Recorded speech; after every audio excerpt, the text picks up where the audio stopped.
Now, there are several claims being made here. One is that faith in Christ is absolutely necessary for salvation. This makes one wonder just how far interfaith dialogue can go. But whatever we think of salvation as a concept, this kind of talk proves that the Pope and many millions of Catholics are fundamentally closed to any evidence or argument that suggests what is in fact likely to be true, that Jesus was an ordinary mortal, born of an ordinary act of procreation, and died like any animal. I mean, those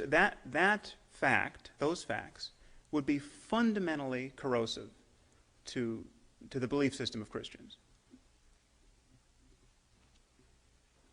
So if there were good reasons to believe that Jesus was born of a virgin, or will be coming back to earth to judge the living and the dead, these beliefs would be part of our rational scientific description of the universe.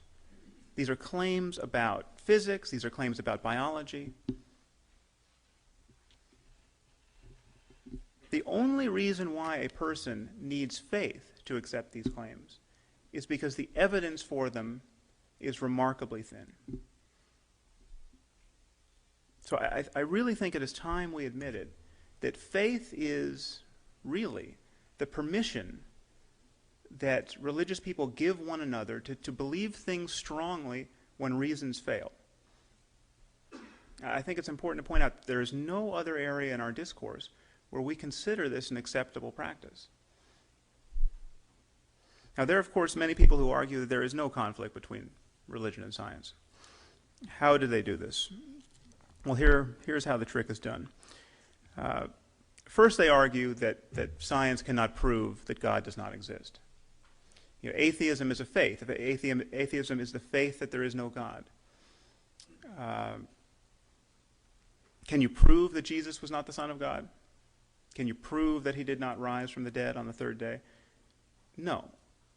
Now, I find it amazing how much work these maneuvers actually do for people. I mean, it seems to me that Bertrand Russell, I think as many of you know, closed the door to this kind of thinking for all time with his famous celestial teapot argument. I mean, can we prove that there's not a China teapot in elliptical orbit around the sun at this moment? No. Does it make it reasonable to believe in the existence of such a teapot? No. Is it reasonable to be agnostic about such a teapot? Not quite. End of argument. I mean, it's obvious that the burden is not upon the atheist to prove the absence of celestial teapots. And the real irony here, which I think we have to point out relentlessly, is that every religious person recognizes this with respect to the other guy's religion. I mean, every Christian knows exactly what it's like to be an atheist with respect to Islam. I mean, the Muslims think they have a book, the Quran, which is the perfect word of the creator of the universe. Why do they think so? Because it says so in the book. Not a good argument. Every Christian recognizes this with respect to Islam, but they don't turn the same criticism upon their own discourse. I think we must oblige them to. Now, there's a second trick that purports to reconcile religion and science. And it's one that, quite frankly, has taken in many scientists. The trick tends to surface whenever a specific piece of scientific data is being talked about and reconciled with religion. In the face of any scientific finding, there are two different questions you can ask. You can ask, does this datum suggest the existence of God? Or you can ask, is this compatible with the existence of God? And they seem similar. They have very different results. Let me take one fact, that 99% of all the species that have ever lived on Earth are now extinct. Does this fact suggest that an omniscient and omnipotent and perfectly benevolent God has designed our world? Not at all. I mean, that's probably the last thing you would infer from such a fact.